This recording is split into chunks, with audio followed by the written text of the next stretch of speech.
My name is Graham Powell and I farm this land here. There's been a water run here it's got really out of control in the last, well, as long as I can remember, and they're hopefully going to try and bring it back to its natural state and prevent more and further erosion. My name is Craig Sponholtz. I have a small company called Watershed Artisans based in Santa Fe, New Mexico, and I do stream and wetland restoration. Well, what we're here to look at today is an ephemeral stream bed that's been down cut over time, so it only runs water during the runoff season and after wet periods. But because of some land clearing and farming activities, it's really concentrated water over time in this channel, and it's been running off the land a lot quicker, leading that channel to downcut and erode, which is sending a lot of excess sediment to the creek and causing issues for the landowner. So we're going to look at that drainage and see what we can do to stabilize it and ultimately hopefully make it even better habitat, and rather than a problem on the landowner's property here, maybe even an asset. Well, it had tough go because the first years when it was grain farmed, it was back in the days when they would till all the soil before seeding once or twice, and it would just be powder.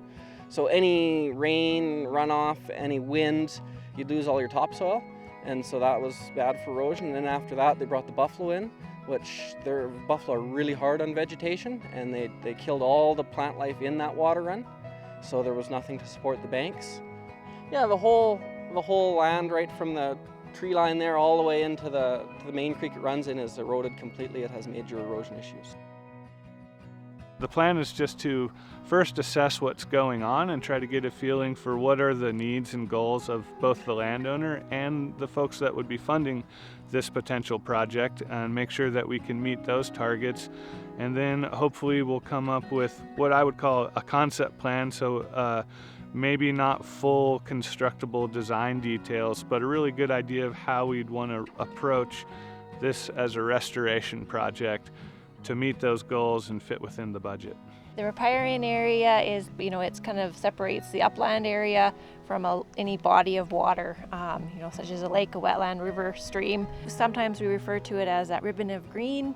It tends to be drier than wet, wetter than dry. It's really important in the settled area of the province. Only 2 to 5% of areas are riparian areas. However, they provide up to 80% of habitat for wildlife, birds, etc. They provide more water, provide biodiversity, provide good water quality.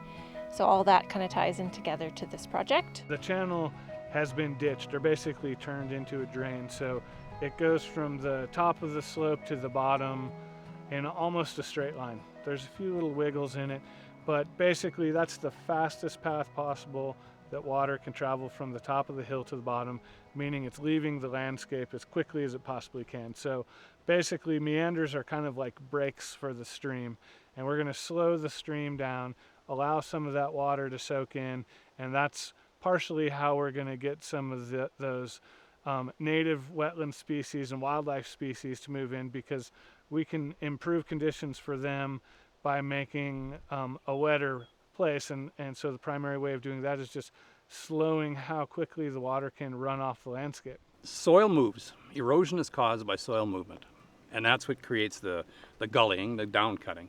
What stops soil from moving? Roots. And it can be any kind of plant. But those roots in the soil will hold it, make it firm. The water can run across and it won't cut down, it won't do any soil movement. The minute you remove the plants, you remove the roots, and that whole firming action is gone. So what we're going to do is we're going to select plants that can grow in very wet sites, and then we're going to plant them to hopefully hold the boundaries of the channel. And that'll firm it up. And we'll probably add rocks in certain areas, which is another form of firming up the channel.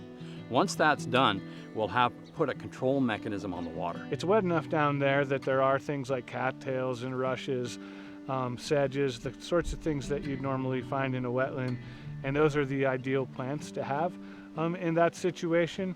But things are still a bit unstable, so there really aren't that many of them. So I think one outcome potentially of a restoration like this is that those would be the dominant plant species. Now the channel's probably in the neighborhood of, 3 to 5 meters deep into the landscape. There's still some active head cuts in there, so the kind of things I look for are, where's there anything going right as far as what kind of evidence of healing can you see, and which places are still getting worse. And I'd say it's maybe like 60-40 favoring getting worse still than getting better. But I think at this point it is still pretty manageable situation. They had a few suggestions of vegetation in there, and I like the idea of the willows to kind of stabilize the banks and some natural vegetation. So that part was good. They also had some ideas of tall trees, but being along a grain field, that if wind blows them over. So, but yeah, the small vegetation was right up my alley. There's this idea of ecological services and things that the landscapes provide us that are hard to quantify. And so one of those might be, pollinating insects, or say birds that would also knock down an insect population. And there's parts of the ecosystem that, we have a hard time putting a dollar value on, but they are important to what we can do. And I think it's important to leave space for those things on a farm. It's just going to get worse and worse and worse, and eventually over time it would probably kind of fix itself, but it would take many years, and it would create a lot wider of an area, use up way more space than what it necessarily has to, with kind of poking it in the right directions. Last year it did a lot of damage in a few places leading into the channel, and then it deposited some too. Every time it moves dirt, it has to end up somewhere. So yeah, it's changed. Even in this last year, it was such a massive runoff. Well, there was a pretty significant spring runoff this year, so there was a fair bit of erosion in the channel, and some of the large headcut features that we're treating changed a fair bit, moved upstream, got a little bit bigger and wider. They shared some video of the flood with me, and it was pretty impressive. Got all the way to the top of the banks in the gully, which I was kind of surprised to see. There was a potential for that much water in here. So yeah, pretty informative, and also good that flood washed around some gravel and created some natural deposits and erosion, and kind of helped reset the pattern in terms of us being able to come in and read what's going on. It's nice to have some event like that. Otherwise, when you're looking at it when not much has happened over a period of years, you can't see kind of what direction things are going.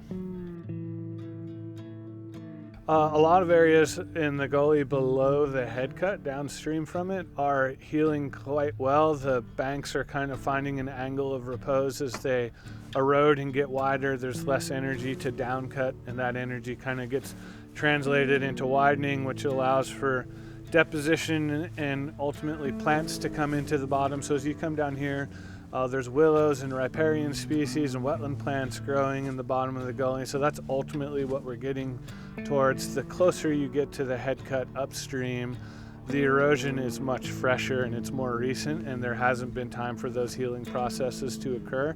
So we kind of have both, and the areas that have largely healed are kind of our reference point for where we'd like to get to with the areas that haven't healed yet. We've been using primarily heavy equipment to set rocks in the channel.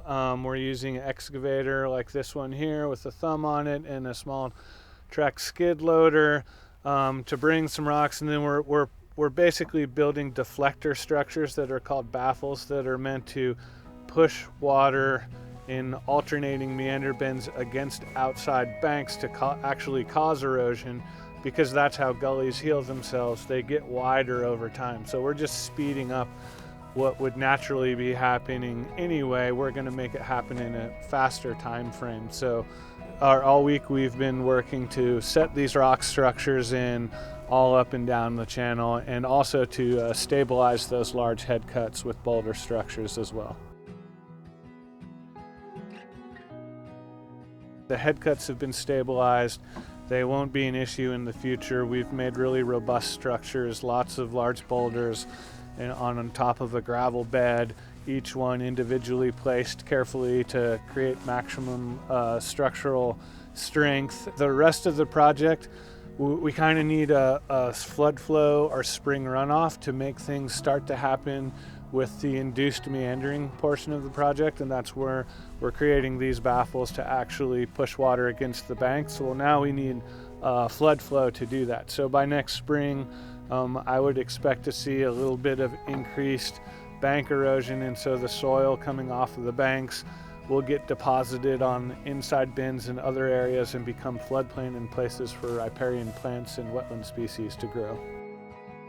You know, once the bank erosion kind of works its process, which is going to be over a period of years, he's not going to be losing more land. So there's initial giving up, and then things should stabilize quite nicely, and then this becomes more of a soil collection zone than a soil loss zone. So if there's other erosion on the property or coming from adjacent properties, the gully will potentially become a depositional area and store that soil over time, and ultimately that will allow the bed of the gully to come up. So if we come back, say in a decade, it should be notably shallower than it currently is. By having events like this, it definitely shows people firsthand what actually can be happening. Several farmers around, neighboring farmers, have known about this erosion and have always wondered about it.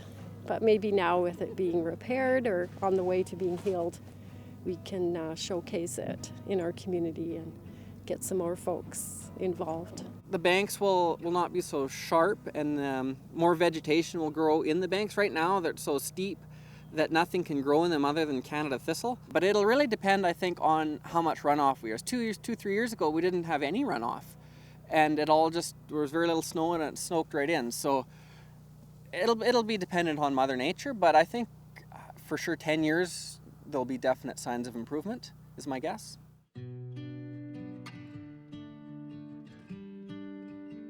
You can definitely see the change happening. I mean, just in terms of the revegetation component, I mean, in the photos from when this project was started, this was almost like a barren area. Over the past couple of years with this induced meandering process, by adding the rocks and the vegetation, we're definitely inducing erosion in the way that we want, so eroding some banks as opposed to others. So it's always going to be a water run, but if it can kind of heal itself and maybe not get quite so deep and have some nice native grass bordering it, with maybe some shrubs and some willows and stuff in there to make it look natural, that would be the best. We found in this project particularly the willow has done awesome. This behind us is sandbar willow, and they've just taken off. So they've been through a full season of high water flows and been very resilient to that. Largely what you're seeing in here is riparian species, riparian vegetation, which is what you want. And their next step is to plant up on the ridge, up in the terrace zone. And that will be a number of different upland plants and riparian plants to help stabilize the bank up in that area as well. And I think, I am very optimistic. I think 5 years, 10 years down the road, this is going to look like a really different area. Before, when there was the erosion problem, you wanted vegetation, you needed the roots to keep everything in place. So you had to get as close to the edge as possible to get some roots growing in there to stop it from sloughing in. So with some native grass growing in there, then I don't have to get near so close. The nightmare scenario is dropping a wheel of a seeder or a tractor or something over the edge. To drop something over the edge would be horrific. We're really increasing the diversity of what's there. So, the physical structures kind of start the process, and then we're using the vegetation to kind of help nudge things forward, because as like a willow that's planted on one of the baffles we've built to bend the channel, as that grows, it's going to take up more space when the water's flowing, and that will help to essentially we're growing the baffle at the same time, because as the channel widens, the baffle needs to get a little bit bigger with it to continue pushing that water against the opposite bank.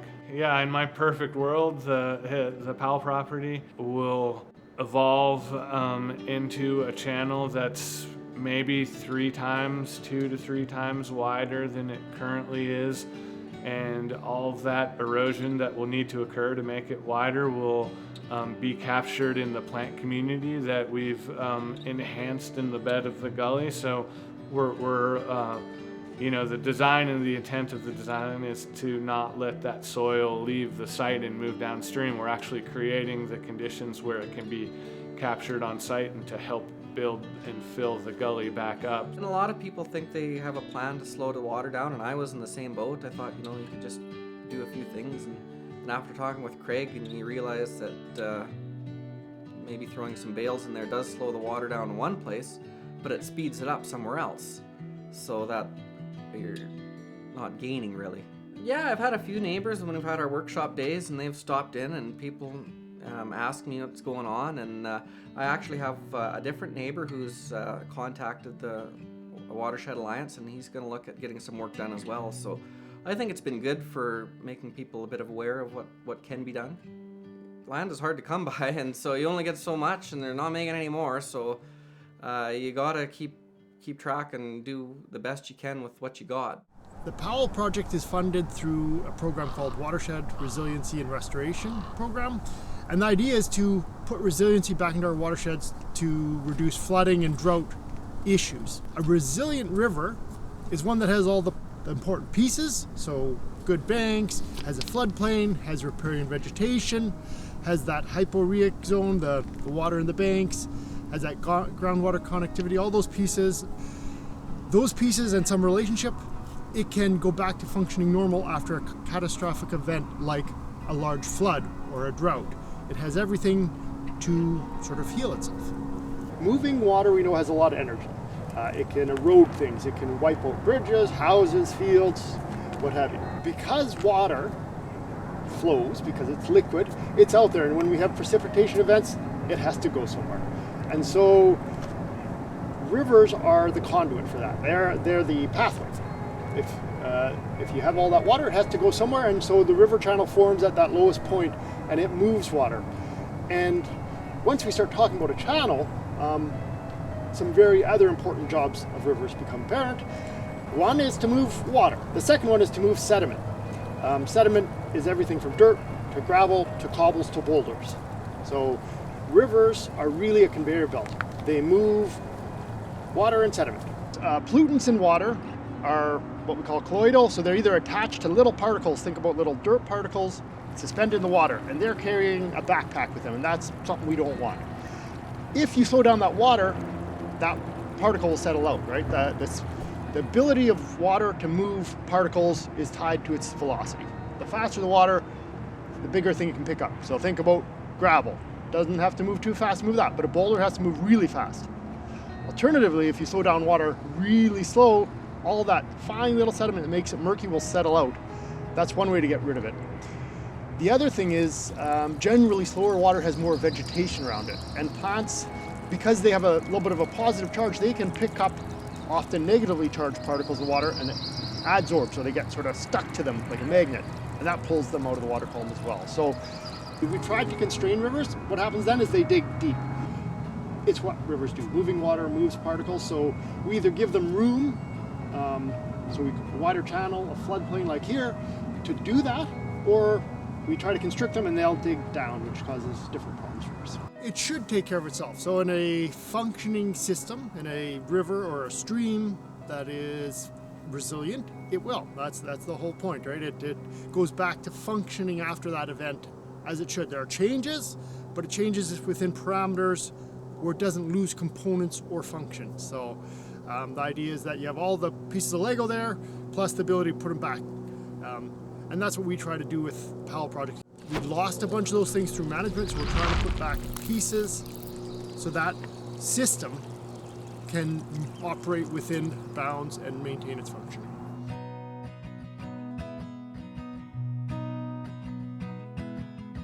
Certainly changing, and it's getting better all the time. Even right now, the change it's taken, it's quite impressive. Banks really haven't sloughed in too bad this last spring.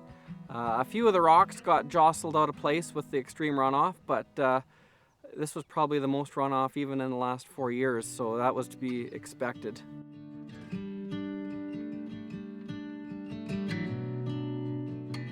Some of the indicators that a riparian area is healthy or on its way to a healthier condition is that starting to see things like frogs or fish or different birds or wildlife that maybe you hadn't seen before or hadn't heard before, and that are maybe stopping now and hanging out for a while instead of just flying over or flying by. The other thing that we look for too is just the plant species. You know, we've helped it along here quite a bit as a project team to plant some of the different species that we'd like to see here. But there's also a lot of things that were already here, just not as abundant as they maybe could have been. And those are starting to expand as well, sort of their natural range. So it's a combination of sort of human help and enhancement of the system, and just giving it a chance to recover and do its own thing.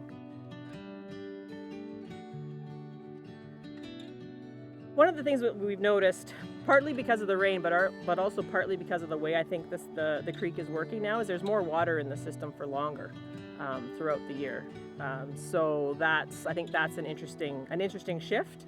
I don't think we quite know yet exactly what all the ramifications or the implications of that are, but we do know that the goal here is to build a wider floodplain and riparian area in the lower part of the channel. So where more of those functions can take place. And then the planting and staking that's happened in the last little while, that's going to just help buffer on the upper terrace. Well, I'd like to see the Saskatoons and raspberries grow, and if I can trick someone into picking them for me, that would even be the best. But yeah, I get some shrubbery happening, and I got some Timothy grass seeded in between the trees, so hopefully that will germinate and thrive this summer. I can't thank everybody enough how much actually effort and work and man hours have gone into this, and the change it's showing, because it's looking much better. And I think it's only year 4 or whatever it is, and the seeding was only a year or two ago, so even in 5 years I think it'll look so much better now with the trees planted. It'll take a new form all of its own.